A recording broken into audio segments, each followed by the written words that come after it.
Welcome to HIV, Hope and Charity, a podcast series brought to you by TVPS, a charity that's been supporting people affected by HIV since 1985.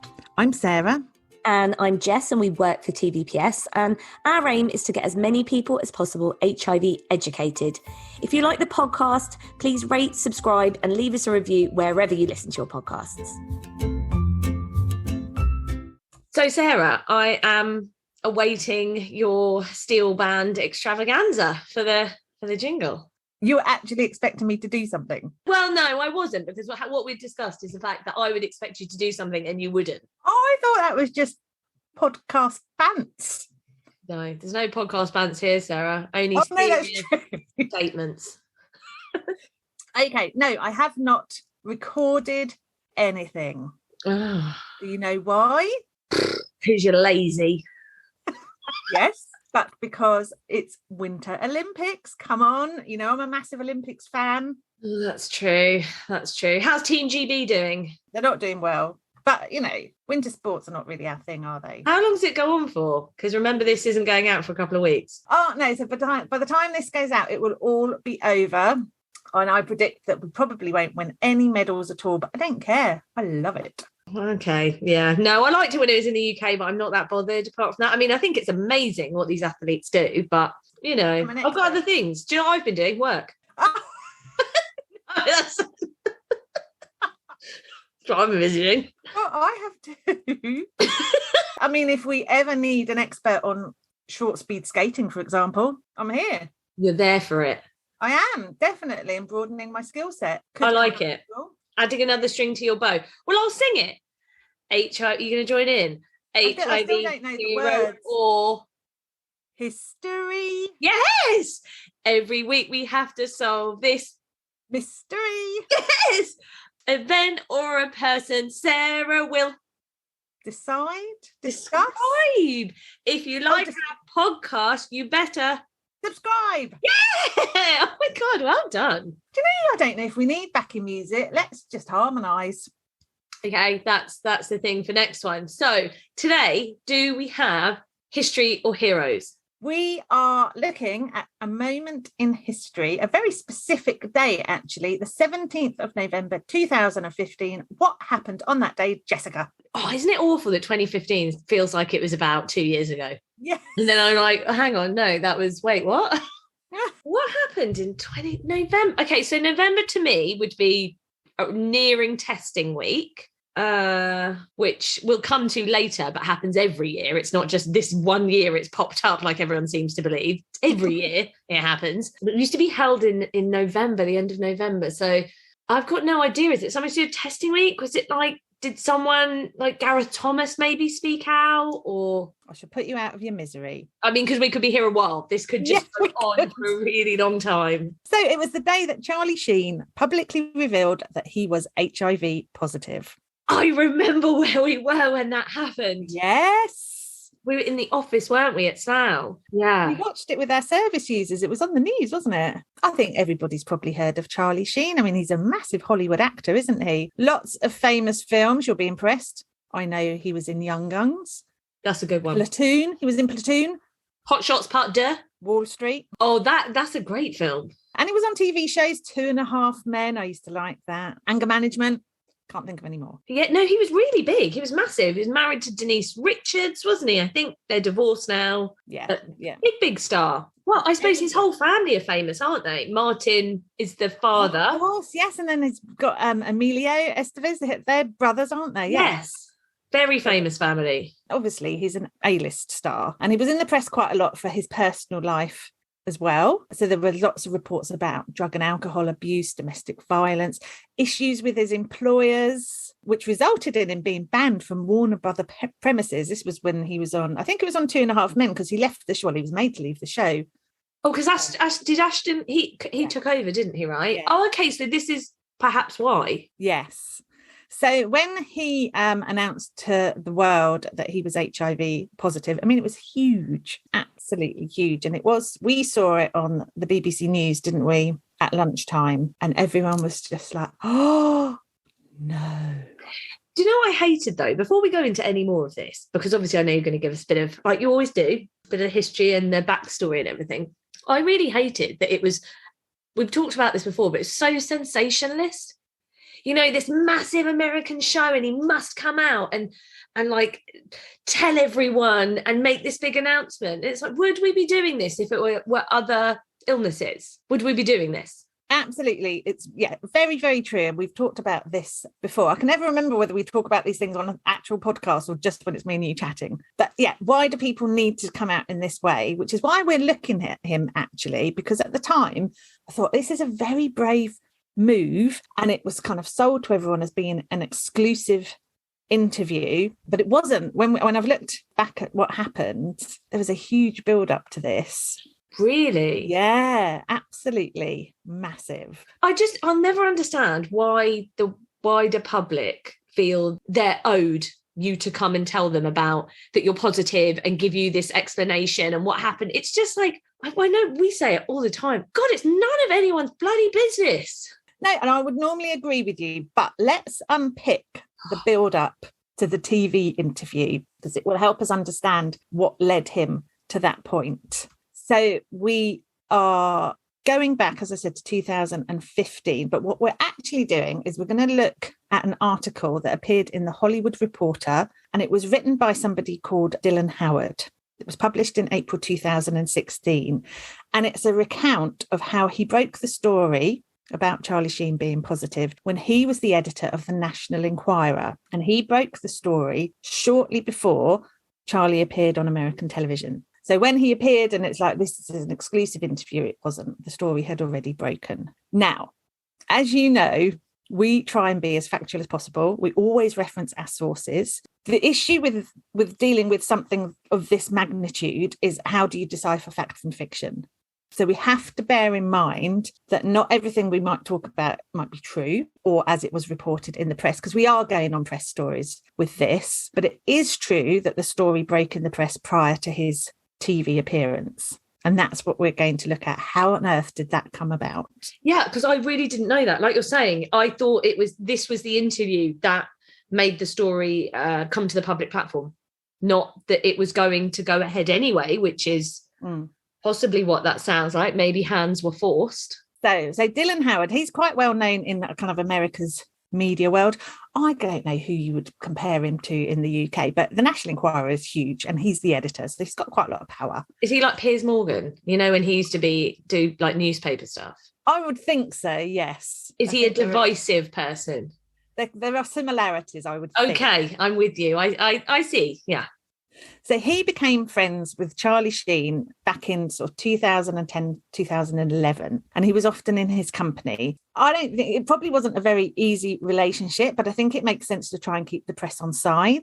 So, you know, famous people sometimes use the press to their advantage. You know, it's a benefit, isn't it, to maintain cordial relationship with them. So that's, I think, how it started off. And one of the reasons for that was that there'd been lots of press coverage about Charlie Sheen's substance misuse. And Charlie would use Dylan to publicise that he was clean. So in the article, Dylan talks about how Charlie would just ring him on the spur of a moment and be like, test me for drugs now, and then publicise the results to kind of counteract the stories that he was using heavily. And he says in the article, there was one occasion when Dylan ran Charlie to say, there's rumours you're on crack cocaine. And Charlie Sheen's like, I'm in the Bahamas, fly out here. He's out there with his wife and 2 porn actresses.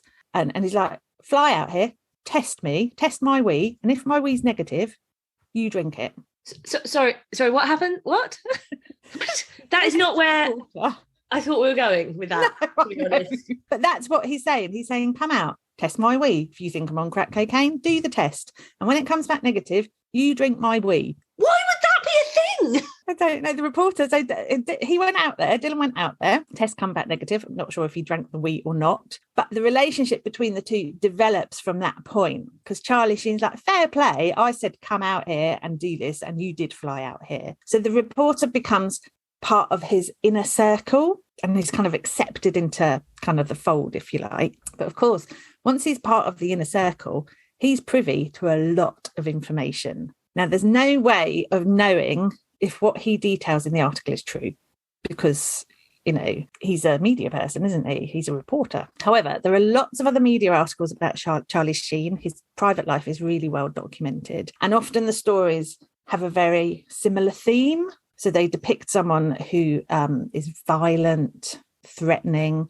often drug-fueled, and someone who's used to getting their own way by whatever means that they can, because, they have a very lavish lifestyle. So I have checked back just to make sure, there's not a grudge with this reporter and I'm using this article as the basis for our podcast. And then you see, they don't like each other. So they were close friends. Yeah, I'd say they were pretty close friends. And Dylan says in his article that, what he starts to see is someone who's out of control, very erratic in his behaviour, and making quite poor judgments because of that. And once he's kind of ensconced within the inner circle, he begins to realise there is a huge cover-up operation going on. He starts to do some digging, fairly easy to do, because Charlie Sheen's inner circle is very big. It's not just a few select friends. We're talking about an awful lot of people. So he had access to lots of people that the press normally wouldn't have had access to. And also because Charlie's let his guard down. So, for example, one night, Charlie Sheen goes to bed and he leaves his phone out, his mobile phone. And Dylan is able to look at texts on that phone between Charlie and his ex-partner, Brooke. Now, the pair had a big fight on a previous Christmas Day that's well reported in the media, because Charlie Sheen got arrested on Christmas Day for that. But from the texts, Dylan learns the fight had been about the fact that Brooke had a video of Charlie having sex with a man. And the man he's having sex with is Brooke's secret lover. Oh, your face. Oh, she always has my phone ready. There's no judgment. I'm just trying to keep up. Well, I know it sounds really far-fetched, but it's Hollywood. Of course these things happen. To clarify, so at this point, Charlie is with Brooke and Brooke has a lover, and the lover is the person that Brooke has the video of Charlie allegedly having sex with. Yes. He's not with Brooke by this point. They've split up, but she's texting him saying, I've got this video. Okay. I had no idea. No, nor did I. When you kind of delve into the past and then you almost wish you hadn't, because it becomes so complex and you get so embroiled in it that it takes over your life. I feel like we're barely 5 minutes in and we've talked about journalists drinking someone's wee, and then there's this complex relationship happening and someone that you think's their friend. This is like a film, and he's going through the phone and finding out this information. This is like a movie, isn't it? No, it most definitely is. But, it's Hollywood. And does this sort of thing happen all the time? I don't know. I hope my friends wouldn't go through my phone if I went to bed. No. Why didn't he have, in 2015, did we not have, you have a PIN code on your phone? Did that not happen then? I don't know. And I think what we have to remember is that this is just Dylan's point of view. This article very was true written by him. So did it happen? Didn't it happen? If it did, it sounds really far-fetched, but it's possible. But he's kind of building up his case. And this is over a number of years. So in July 2014, Dylan found financial paperwork of Charlie's that could be linked to payments to his ex-lovers, he says, and looks likely that it was hush money. So he's got access to bank statements, I guess, and he can see payments going out to people that really Charlie should have nothing to do with anymore. The next month, Dylan made contact with Charlie's former drug dealer, who claimed that Charlie was HIV positive and that he'd had unprotected sex with lots of different partners since his diagnosis. And how did he know this? Well, according to what Dylan has written, one of those partners was the drug dealer's girlfriend. So Charlie had bought her a house and put her on his payroll. Are you with me? Yes. So the Dylan, the friend but reporter, speaks to the drug dealer. He knows because he's had sex allegedly unprotected with the girlfriend. Yes. Of the drug dealer. Yes. Of the drug dealer, yes. And subsequently, he's bought her a house and put her on his payroll. So he's kind of given her money every month. Hush money. Then a close friend of Charlie's, who's also famous, shares a letter with Dylan that he's written, and he's written it to Charlie Sheen, begging him to go public about his status, saying Magic Johnson would sit with him at the press conference. So he's starting to see that, the allegations around HIV don't just come from one source. They're not just those accusatory, give me money, extortion type claims. I see what you're saying. There are also other people pleading to say, and especially, Magic Johnson, as we know, go and listen to the Magic Johnson episode, very open about his status and does lots of good work in the HIV world. Yeah, so this is now becoming Hollywood's worst kept secret.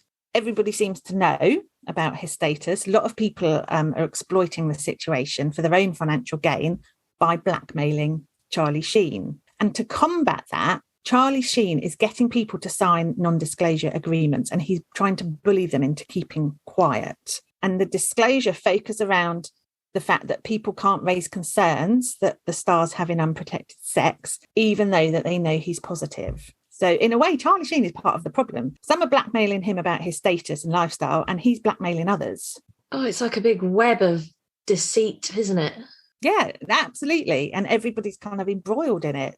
So by this stage, I mean, the heat's starting to crank up now. A blog post appeared on a gossip site that claimed Charlie Sheen was positive and paying out millions to people to keep it a secret. Now, the blog was very quickly taken down, and Dylan claims that financial records show that there was a payoff for doing so. But at this point, I mean, Dylan risks losing this scoop because, you know, the news is already out there and someone's already put it in the public domain. So he's hardly likely to be derogatory about himself within the article. He spent a lot of time gathering evidence so that he can put his story together. He doesn't want anyone else to break it before he does. So I do think, you know, how manipulative was he?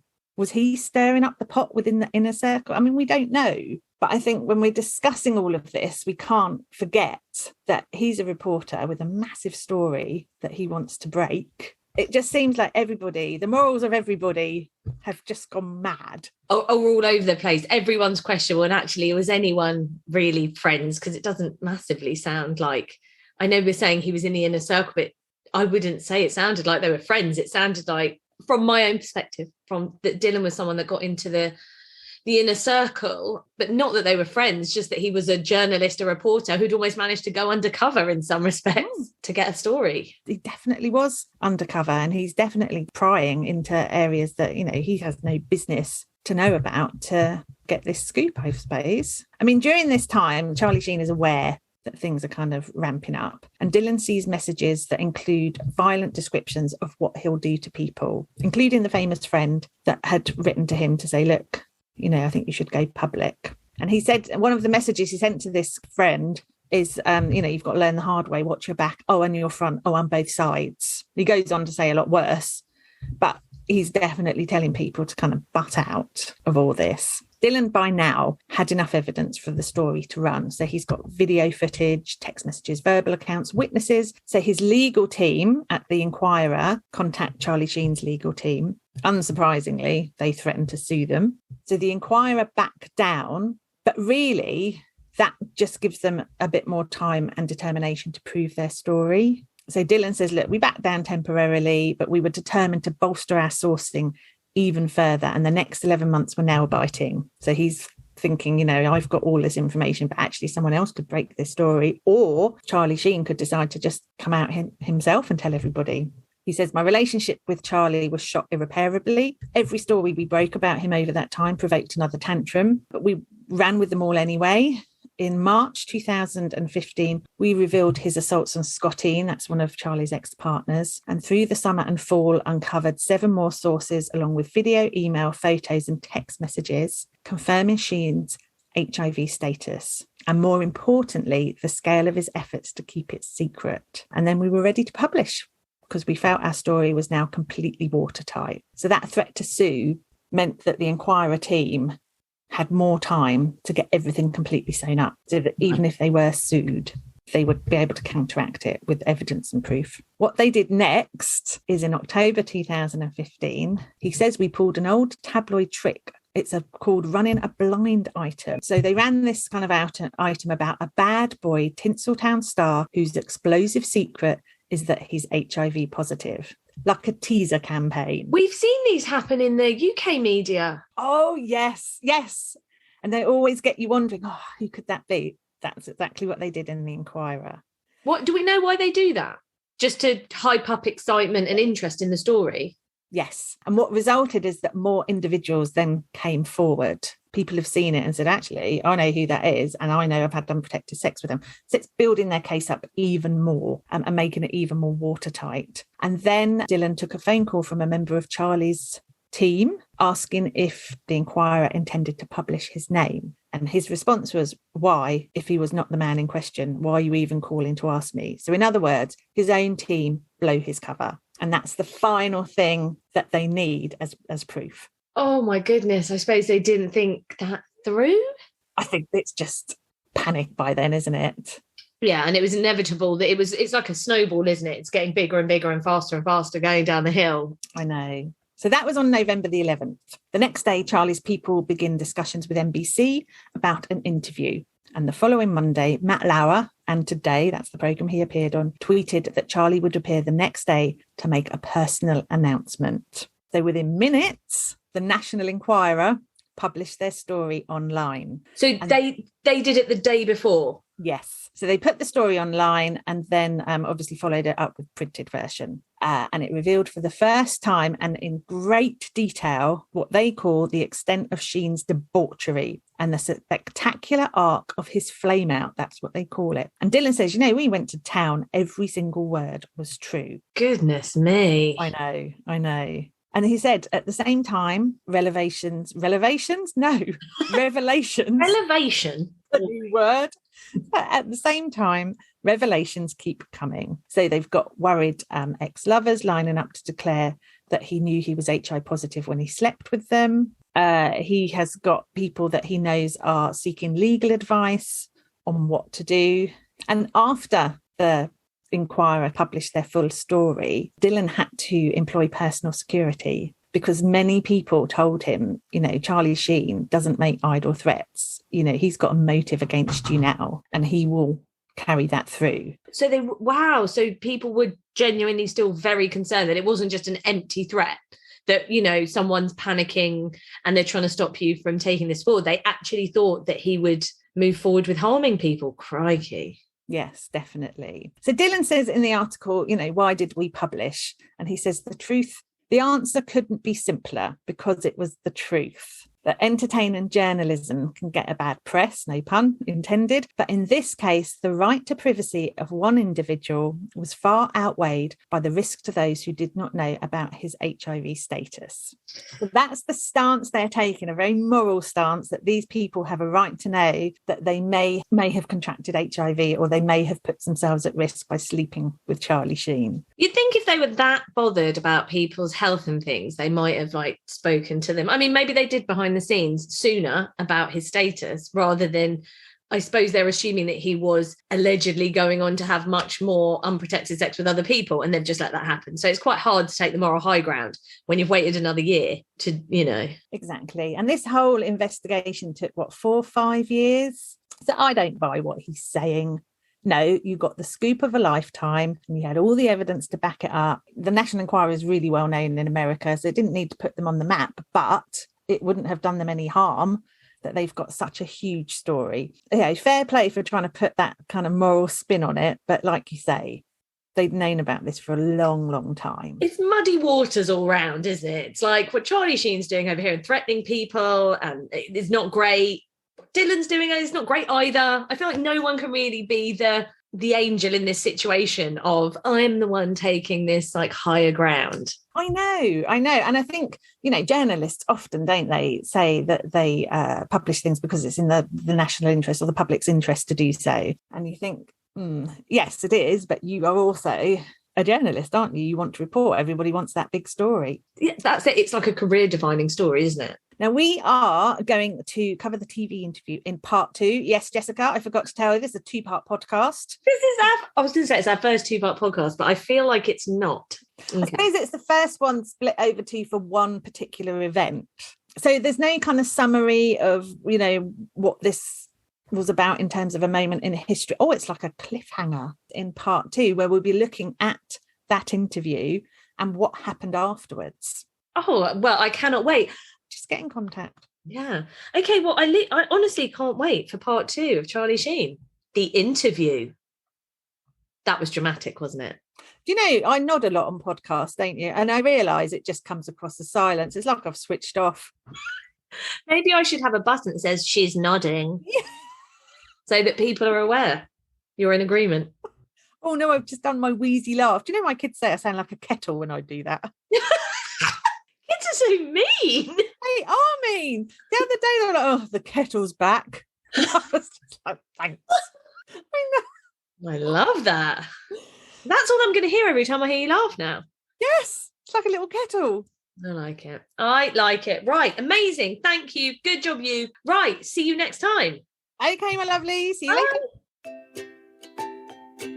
Thank you for listening to HIV, Hope and Charity. If you'd like to know more about the work that we do, visit tvps.org.uk. And please like, subscribe and rate the podcast if you enjoyed it.